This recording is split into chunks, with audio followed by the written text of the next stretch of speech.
नमस्कार दोस्तों। इस वीडियो में मैं इलेक्ट्रिक फील्ड के दो क्वेश्चंस डिस्कस कर रहा हूं, क्वेश्चन नंबर 2 और क्वेश्चन नंबर 3। क्वेश्चन नंबर 2 क्या कह रहा है ये आप ध्यान से देखिए। क्वेश्चन नंबर 2 ये कह रहा है कि two large vertical and parallel metal plates having separation of 1 centimetre are connected to a DC source of potential difference capital V.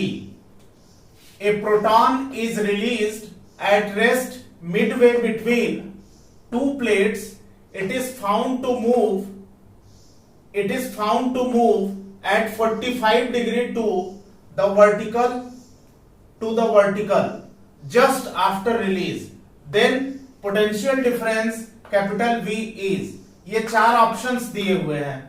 Question ये कह रहा है कि अगर ये दो प्लेटें हैं, इनको एक बैटरी के क्रॉस कनेक्ट करते हैं जिसका वोल्टेज V है, ईएमएफ V लिया गया है, और एक प्रोटॉन को इन प्लेटों के बीच में यहां पे छोड़ा जाता है, तो प्रोटॉन जो है इस रिजल्टेंट के अलॉन्ग प्रोटॉन इलेक्ट्रिक फील्ड चूंकि पॉजिटिव से नेगेटिव की तरफ राइट की तरफ होगी, तो प्रोटॉन पॉजिटिव चार्ज पे फोर्स फील्ड के अलॉन्ग लगेगा, तो QE राइट वर्ड होगा, और इसका मास अगर m है तो mg नीचे होगा। कह रहा है कि यहां पे जब प्रोटॉन को छोड़ा जाता है तो ये रिजल्टेंट जो कि 45 डिग्री पे है, उस रिजल्टेंट के अलॉन्ग ट्रेवल करता है।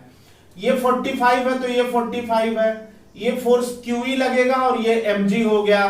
तो अब यहां पे आपको कैपिटल V की वैल्यू बतानी है। प्लेटों के बीच की सेपरेशन 1 सेंटीमीटर है।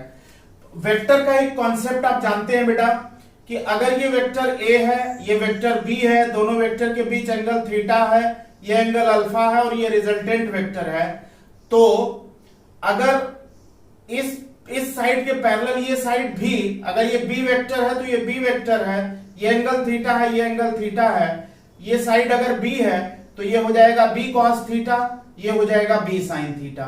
तो अब अगर इस राइट एंगल ट्रायंगल में देखें तो tan अल्फा होगा परपेंडिकुलर अपॉन बेस। परपेंडिकुलर है B sin theta, perpendicular B sin theta, और बेस है A plus B cos theta. तो ये फार्मूला आपको मालूम है, tan alpha B sin theta upon A plus B cos theta. इस क्वेश्चन में A की वैल्यू QE है और वेक्टर B की वैल्यू mg है, और अल्फा यहां पे 45 डिग्री है, तो tan अल्फा यानी tan 45 डिग्री, और थीटा की जगह पे दोनों वेक्टर के बीच का एंगल थीटा यहां पे 90 डिग्री है, तो यहां पे mg sin 90 B sin theta यानी mg sin 90 A plus B cos theta QE plus mg cos 90।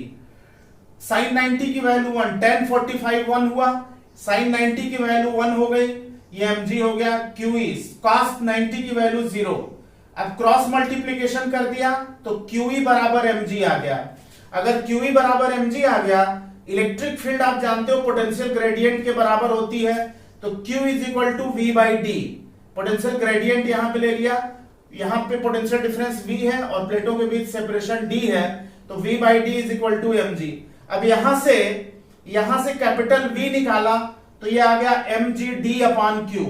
Mass proton का होता है 1.67 10⁻27, g की वैल्यू 10 है, d यानी 1 सेंटीमीटर 10⁻2 मीटर, प्रोटॉन का चार्ज है 1.6 10⁻19 कूलम। इसको सॉल्व करने पर 10 टू द पावर -9 वोल्ट ये पोटेंशियल डिफरेंस आ जाएगा, यानी आंसर जो होगा वो थर्ड ऑप्शन होगा। Third option 10⁻9 volt. तो ये क्वेश्चन नंबर 2 था। अब आप क्वेश्चन नंबर 3 देखिए।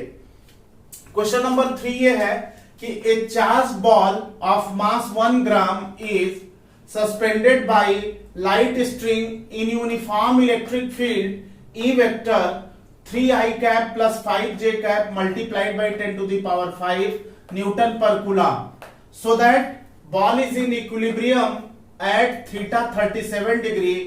Charge on the ball is, ये चार ऑप्शंस दिए हुए हैं।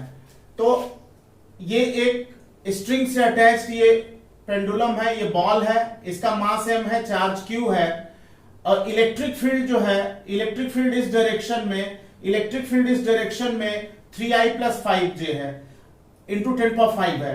तो अगर इस डायरेक्शन में 3i प्लस 5j इंटू 10⁵ है तो Ex यानी इस डायरेक्शन में फील्ड होगी 3 इंटू 10⁵, और इस डायरेक्शन में y एक्सिस के अलॉन्ग j कैप के अलॉन्ग 5 इंटू 10⁵ न्यूटन पर कूलम।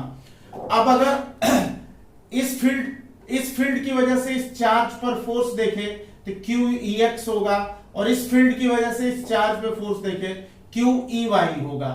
ये एंगल 37 डिग्री है बच्चों, तो ये एंगल भी 37 डिग्री होगा। ये टेंशन T है तो इसका ये कंपोनेंट हो जाएगा T cos 37 और ये हो जाएगा T sin 37।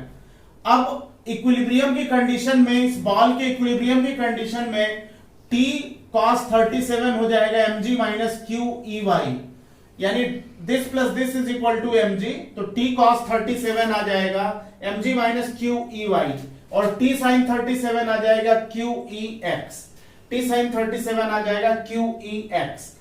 इस सेकंड में फर्स्ट से डिवाइड कर दिया तो tan 37 आ गया QEx upon mg minus QEy। tan 37 की वैल्यू 3/4 होती है, तो 3/4 है। Q की वैल्यू आपको निकालनी है। Electric field along x axis है 3 इंटू 10⁵, मास जो है वो 1 ग्राम है यानी 10⁻³ है। G की value 10 minus Q, y axis के अलॉन्ग फील्ड है 5 इंटू 10⁵। इसको सॉल्व करने से Q की वैल्यू 11 इंटू 10⁻⁹ कूलम आ गई, यानी 11 नैनो कूलम ये चार्ज होगा इस बॉल पे। आंसर जो है वो फर्स्ट ऑप्शन हो जाएगा। एक बार आप देख लीजिए इसको। थैंक यू बच्चों।